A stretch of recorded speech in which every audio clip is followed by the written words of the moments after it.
Hello ಎಲ್ರಿಗೂ ನಮಸ್ಕಾರ, welcome back to Raksha Kadam YouTube channel.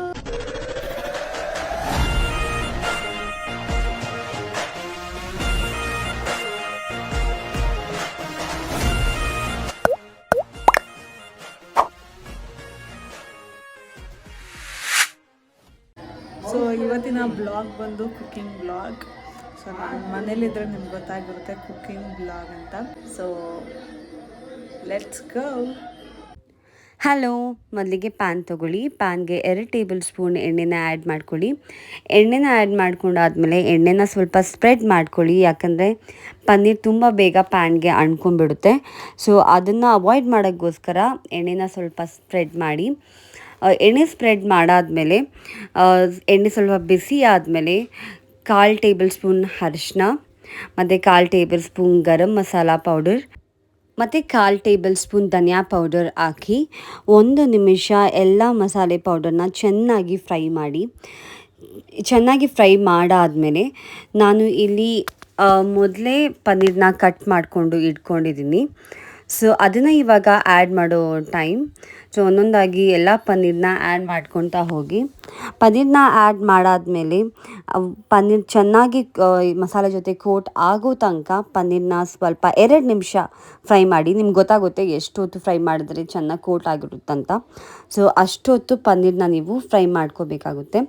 ಪನ್ನೀರನ್ನ fry ಮಾಡಾದಮೇಲೆ ಅದೇ ಪ್ಯಾನ್ಗೆ 2 ಟೇಬಲ್ ಸ್ಪೂನ್ ಇಲ್ಲ 3 ಟೇಬಲ್ ಸ್ಪೂನ್ ಎಣ್ಣೆನ ಹಾಕಿ ಅದಕ್ಕೆ ಸ್ವಲ್ಪ ಬೆಳ್ಳುಳ್ಳಿನ ಆ್ಯಡ್ ಮಾಡ್ಕೋಬೇಕು.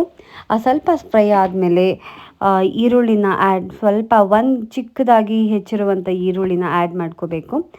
ಅದಾದಮೇಲೆ ಸ್ವಲ್ಪ ಸೋಯಾ ಸಾಸ್, ಸ್ವಲ್ಪ ಗ್ರೀನ್ ಚಿಲ್ಲಿ ಸಾಸ್, ಸ್ವಲ್ಪ ಟೊಮ್ಯಾಟೊ ಕೆಚಪ್ ಮತ್ತು ಸ್ವಲ್ಪ ರೆಡ್ ಚಿಲ್ಲಿ ಸಾಸ್, ಇಷ್ಟು ಸಾಸ್ಗಳನ್ನು ಆ್ಯಡ್ ಮಾಡಿ ಫ್ರೈ ಮಾಡ್ಕೋಬೇಕು.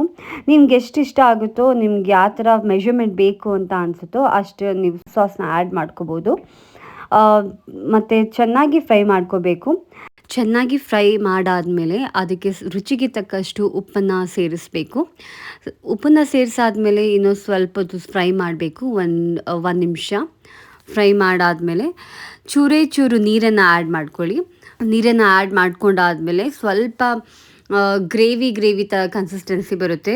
ಅದಾದಮೇಲೆ 1 ಟೀ ಸ್ಪೂನ್ ಶುಂಠಿ ಬೆಳ್ಳುಳ್ಳಿ ಪೇಸ್ಟ್ ಆ್ಯಡ್ ಮಾಡ್ಕೊಬೇಕು. ಸಾಮಾನ್ಯವಾಗಿ ನಾವು ಗ್ರೇವಿನ ತುಂಬ ತಿಕ್ಕಾಗಿ ಬರಬೇಕಾದ್ರೆ ಕಾರ್ನ್ಫ್ಲೋರ್ನ ಆ್ಯಡ್ ಮಾಡ್ಕೊತೀವಿ. ಇಲ್ಲಿ ನಾನು ಫ್ರೆಶ್ ಕ್ರೀಮ್ನ ಯೂಸ್ ಮಾಡ್ಕೊಂಡಿದ್ದೀನಿ, ಸ್ವಲ್ಪ ಡಿಫ್ರೆಂಟಾಗಿ ಟೇಸ್ಟ್ ಬರಲಿ ಅಂತ. ಬಟ್ ಆಟ್ ದ ಎಂಡ್ ಎರಡೂ ಟೇಸ್ಟ್ ಒಂದೇ ಥರ ಇರುತ್ತೆ. ಸೊ ತಿಕ್ನೆಸ್ ಸೇಮ್ ಕನ್ಸಿಸ್ಟೆನ್ಸಿ ಆಗಿರುತ್ತೆ. ಇದು ಆಪ್ಷನಲ್. ನಿಮ್ಗೆ ಏನಾದರೂ ಕಾರ್ನ್ಫ್ಲೋರೇ ಬೇಕಂದರೆ ನೀವು ಅದನ್ನೇ ಆ್ಯಡ್ ಮಾಡ್ಕೋಬೋದು. ಅದಾದಮೇಲೆ ಸ್ವಲ್ಪ ಹೊತ್ತು ಬಿಟ್ಟಾದಮೇಲೆ ಗ್ರೇವಿ ಸ್ವಲ್ಪ ತಿಕ್ಕಾದಮೇಲೆ ನೀವು ಪನ್ನೀರನ್ನ ಆ್ಯಡ್ ಮಾಡ್ಕೋಬೋದು. ಒಂದೊಂದಾಗಿ ಪನ್ನೀರನ್ನ ಆ್ಯಡ್ ಮಾಡ್ಕೊಳ್ಳಿ.